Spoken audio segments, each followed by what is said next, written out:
Hi guys, welcome back to another video. Himachal Pradesh jail warder examination 2024 28 जुलाई 2024 को conduct करवाया जाएगा। 91 पोस्ट्स के लिए 91 पदों के लिए ये भर्ती करवाई जाएगी। जिनका भी फिजिकल टेस्ट क्वालिफाई हुआ है वो रिटन एग्जामिनेशन देंगे। इसमें आपको क्वेश्चन देखने को मिलेंगे हिंदी के, इंग्लिश के, मैथ्स का काफ़ी बड़ा पोर्शन होगा और साथ में जनरल साइंस के, और जनरल अवेयरनेस तो होगी ही। ओके, तो इस वीडियो में हम जनरल अवेयरनेस के साथ जनरल साइंस के इंपॉर्टेंट क्वेश्चन डिस्कस करेंगे। ये क्वेश्चंस आपके एग्जामिनेशन में पूछे जा सकते हैं। शुरुआत करते हैं पहले क्वेश्चन से। लेजर एक स्रोत है। Laser is a source of electric current, sound, light या हीट। तो लेजर जो है एक सोर्स होता है लाइट का। Okay, laser is a source of light, option C correct होगा। नेक्स्ट क्वेश्चन है, उत्तल लेंस प्रयुक्त होता है। उत्तल लेंस प्रयुक्त होता है। A convex lens is used to correct।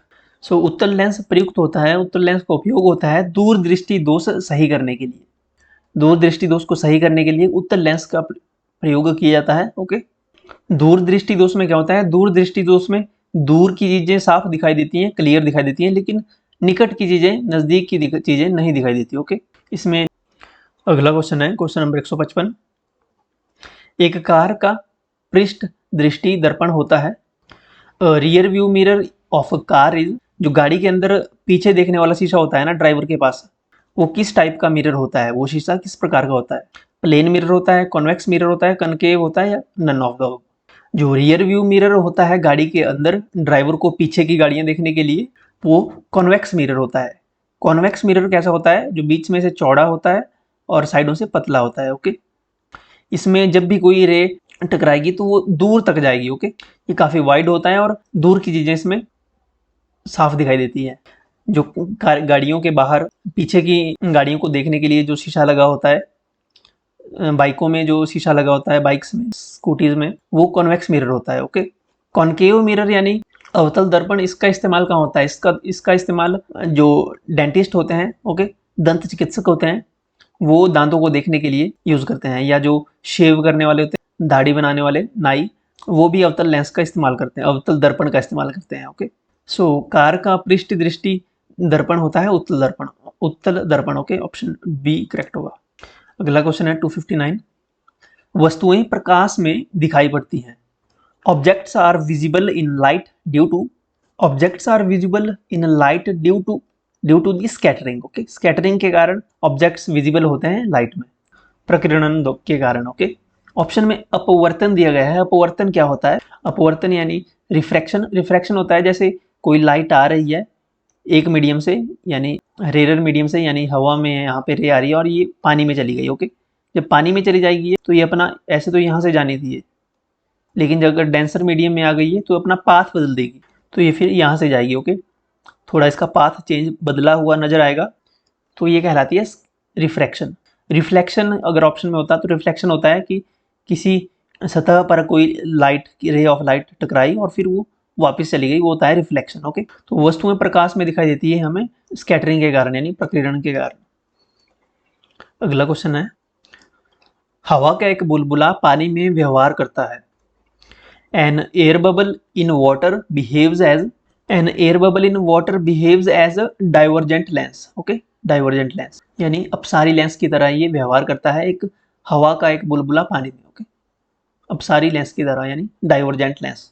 Divergent lens ऐसा होता है, ओके, जो साइड से चौड़ा होता है और बीच में से पतला होता है। इसमें जब भी कोई रे आएगी तो ये ऐसे फैला के जाएगी। ओके, कन्वर्जेंट लेंस ऐसा होता है, बीच से चौड़ा होता है और साइड से पतला होता है। इसमें कोई अगर रे जाएगी तो वो एक जगह पे इकट्ठी हो जाएगी। ओके, जैसे यहाँ रे जाएगी तो एक जगह फोकस करवाएगी, यहाँ पे खराब हो जाता है। तो हवा का बुलबुला जो पानी में व्यवहार करता है वो एक अपसारी लेंस की तरह करता है, यानी डाइवर्जेंट लेंस की तरह। अगला क्वेश्चन है क्वेश्चन नंबर 160। कागज का कागज पर फिंगरप्रिंट पहचाना जाता है। इस पर फ्लोरेसेंट पाउडर के छिड़काव द्वारा और इसे निरीक्षण करके क्या किया जाता है? सूर्य के प्रकाश में, अवरक्त प्रकाश में, पराबैंगनी प्रकाश में, मरकरी प्रकाश में कैसे पहचाना जाता है? जो कागज पर फिंगरप्रिंट लगे होते हैं उनको पहचानने के लिए। Fingerprints on paper are identified by sprinkling fluorescent powder on it and observing it under ultraviolet light. Okay, पराबैंगनी प्रकाश में से निरीक्षित किया जाता है, इसका निरीक्षण किया जाता है। फ्लोरिसेंट पाउडर छिड़का करोगे। ऑप्शन सी करेक्ट होगा इसमें, अल्ट्रावायलेट लाइट इसमें यूज होती है। अगला क्वेश्चन है question number 157। Rainbow in is seen due to, इंद्रधनुष दिखता है, rainbow is due to seen due to dispersion of sunlight, सूर्य के प्रकाश के विक्षेपण के कारण जो है इंद्रधनुष दिखाई देता है। ऑप्शन सी करेक्ट होगा, सूर्य के प्रकाश के विक्षेपण के कारण। यहाँ से एक और क्वेश्चन बनता है कि रेनबो में कौन कौन से कलर बनते हैं, या सबसे टॉप पे कौन सा कलर होता है और सबसे नीचे कौन सा कलर होता है। देखिए रेनबो में 7 कलर्स बनते हैं। इसका फॉर्मूला है याद रखने का, विबग्योर आप याद रख सकते हैं। ओके, विब क्या फॉर्मूला है इसका, विबग्योर, VIBGYOR। तो सबसे नीचे ऐसे लिख सकते हैं आप, VIBGYOR। तो सबसे ऊपर रेड कलर बनता है, उसके बाद ऑरेंज, उसके बाद येलो, फिर ग्रीन, G से ग्रीन, B से ब्लू, I से इंडिगो और V से वॉयलेट। Okay, violet. तो सबसे ऊपर जो कलर होता है रेनबो में वो होता है रेड कलर। ओके, जो कि सबसे ज्यादा दिखाई देता है, और सबसे नीचे होता है वॉयलेट कलर। ओके, तो ये फॉर्मूला है इसका, विबग्योर, VIBGYOR, विबग्योर। अगला क्वेश्चन है question number 161। Lightning rods are made of, तड़ित छड़ बनाए जाते हैं। जो लाइटनिंग रॉड्स होती है वो मेटल की बनाई जाती है, धातुओं की। ओके, ऑप्शन ए करेक्ट होगा, मेटल यानी धातु के।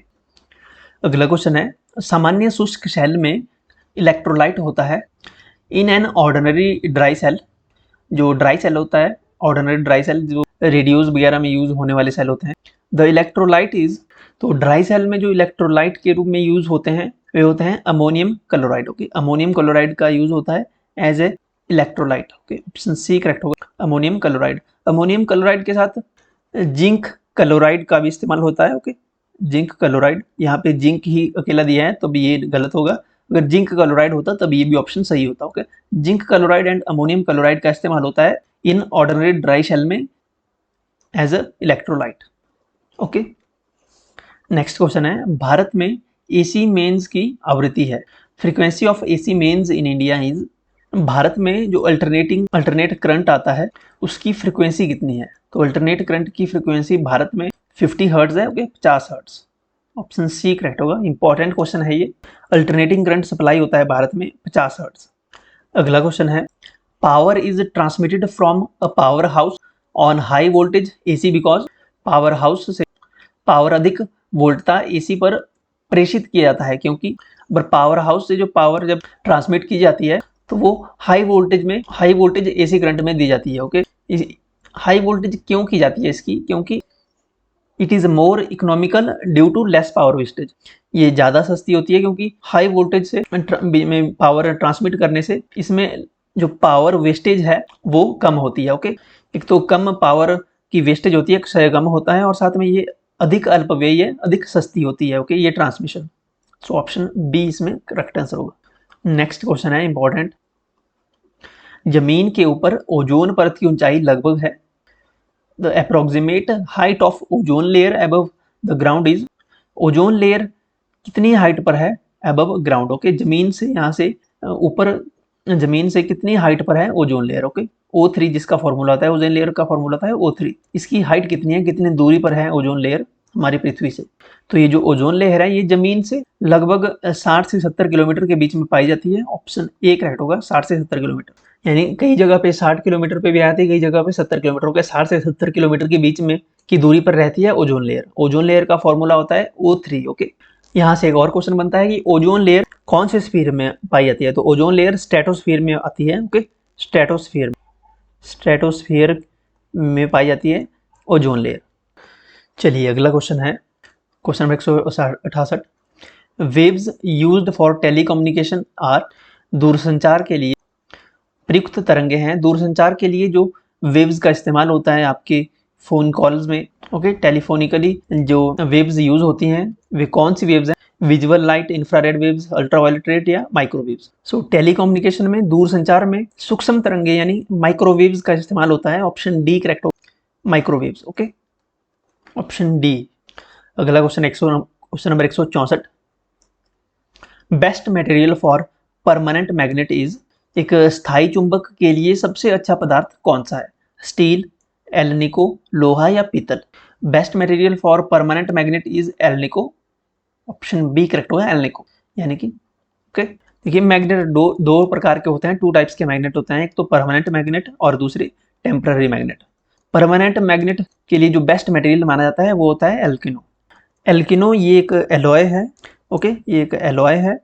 ये बनता है कॉम्बिनेशन से, एक तो एल्युमिनियम, निकल और कोबाल्ट के कॉम्बिनेशन से एल्निको बनता है, ओके, एल्युमिनियम, निकल और कोबाल्ट के कॉम्बिनेशन से। अगला क्वेश्चन है, निम्नलिखित में से सूर्य के चारों ओर किसका परिक्रमण काल अधिकतम है? Which of the following has the maximum time of revolution around the सन?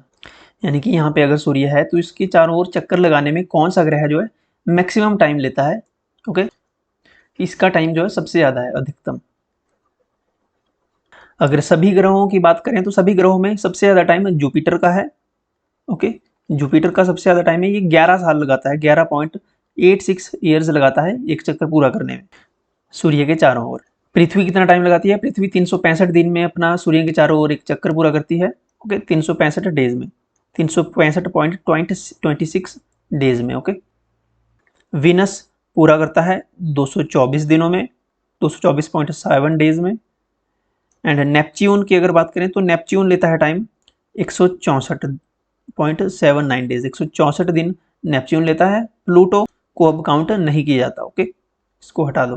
तो ऑप्शन में देखें तो पृथ्वी 365 दिन, वेनस 224 डेज और नेपच्यून 164। तो यहाँ पे सबसे ज़्यादा पृथ्वी है, ऑप्शन ए करेक्ट होगा, अर्थ 365। शुक्र 224 दिन लगाता है, पृथ्वी 365, नेपच्यून 164। अगर ग्रहों की श्रेणी से प्लूटो को हटा दिया गया है, अगर प्लूटो को भी काउंट कर दिया जाए तो प्लूटो ऐसे सबसे ज़्यादा टाइम लेता था, लेकिन अब प्लूटो को हटा दिया है क्योंकि, तो हम इसको कंसीडर नहीं करेंगे आगे। अगला क्वेश्चन है, कोहरे में नहीं देखा जा सकता क्योंकि कोहरा प्रकाश को अवशोषित करता है, कोहरे में पानी की बूंदे द्वारा प्रकाश का प्रकीर्णन होता है, कोहरे में प्रकाश पानी की बूंदों पर पूर्ण परावर्तन सहन करता है, या कोहरे का अपवर्तनांक अनंत है। कोहरे में इसलिए नहीं दिखाई दिया जाता, कोहरे में पानी की बूंदों द्वारा प्रकाश का प्रकीर्णन होता है, स्कैटरिंग होती है, light is scattered by the droplets of fog, okay, option B correct होगा। जो पानी की ड्रॉपलेट्स होती है फॉग की, उनसे जो है लाइट स्कैटर हो जाती है। लास्ट क्वेश्चन है, लोहे की सुई पानी की सतह पर तैरती है, इसका कारण है, कोई लोहे की सुई है उसको पानी में डुबा दे, पानी में छोड़ दें अगर, तो वो पानी के नीचे डूब जाएगी, ओके, तो वो सतह पर चली जाती है, इसका कारण क्या है? Iron needle floats on the surface of water, its reason is, इसका कारण है पृष्ठीय तनाव यानी सरफेस टेंशन के कारण, ओके, ऑप्शन सी करेक्ट होगा। ओके, सो ये कुछ इंपॉर्टेंट क्वेश्चन थे, इसमें मेनली फिजिक्स के क्वेश्चन ज़्यादा इंक्लूड किए थे। अगर आप चाहते हैं कि Hindi, English, general awareness, HPG के या साइंस के और टॉपिक्स पे भी वीडियो आए तो कमेंट सेक्शन में जरूर लिखिएगा और चैनल को सब्सक्राइब कर लीजिएगा। हमारे साथ जुड़ने के लिए आप टेलीग्राम ज्वाइन कर सकते हैं, टेलीग्राम का लिंक आपको मिलेगा वीडियो की डिस्क्रिप्शन में। Okay, thank you so much.